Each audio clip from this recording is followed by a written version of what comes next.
actually on time. That's my foot.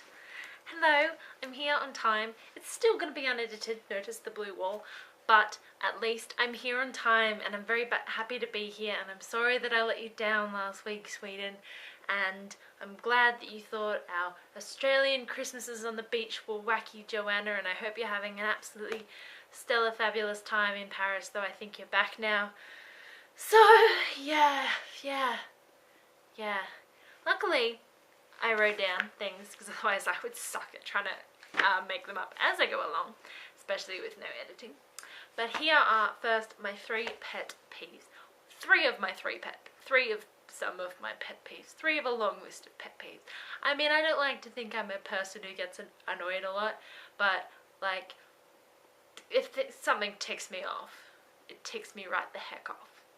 So number 1 is, okay, so I'm like a bit of a grammar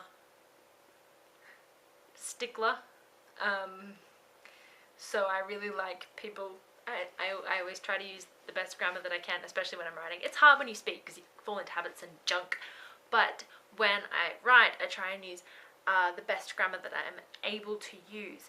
And I don't like people who not only don't use grammar correctly, I can forgive that to some extent, but people who insist that it doesn't matter, because I'm sorry, but it does matter. So this one time I went to a bakery and they had written really fancily on this like silver platter using different coloured pumpkin seeds and nuts and stuff. They'd tried to write, "We're giving 100%. Except they'd forgotten the apostrophe in where. So in fact it said, "Were giving 100%. I don't know about you, but to me that sort of seems to make a difference. However, when I said to the girl at the bakery behind the counter, I said, "Your little pretty seed design thing is grammatically incorrect. It actually says that you're no longer giving 100%, but you did used to be." She was like, "Oh," and just did not care at all, which really is annoying because, I mean, especially in that case when you're advertising for something and you're an idiot. So that's number 1. Number 2 is, I guess it relates to the grammar thing, but something that comes up a lot at my work at the moment is people who are just completely unwilling to learn new things. I love learning new things. I really do. I was going to elaborate on that, but that's all you need to know. I like learning things, and maybe that makes this especially annoying, but so often at work I get someone, I'm a receptionist, and I get people come up to me at work and go, "Can you please scan this?" And I have to go, "Okay, what would you like it saved as?" Because I have to get the scanner to email it to me, save it to my computer, and then email it to them. So I have to find out what they want it saved as, and then do all that. Where it would be much quicker if they just learnt how to use the scanner themselves. It's literally, you put the paper on the thing and then you press which email you want to send it to, and then you press start. And they just, I don't know. So that's number 2. Number 3 is, I can't really think of a third. There are third.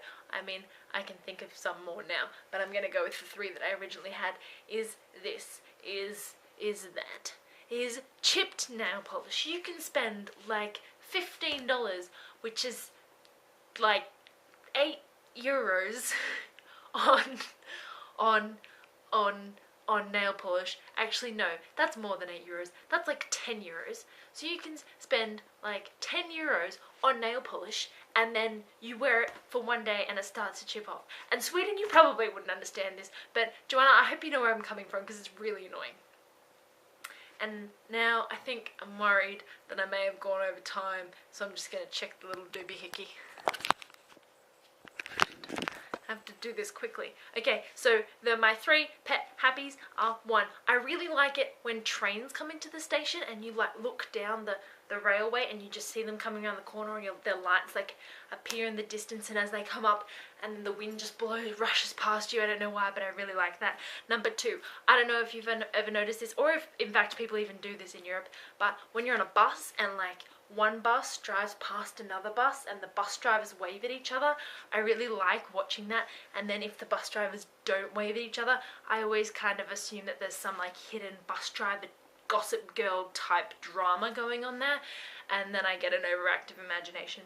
And number 3 that I really like is coming up to Christmas, I guess I thought of it, during the day, how there's those houses. I don't know if you do this over there, but here Christmas lights are a huge thing. Like, people drive all over the city to look at the houses that have covered themselves in Christmas lights. And I like how those houses that can be like so lit up at night are just during the day, all the lights are off, and the lights seem like this little secret that, you know, at night there's this big parade of lights and nativity and fanfare, but during the day it's just quiet and secretive. And that's the end, and I've gone over the time, so feel free to give me a punishment, but I love you!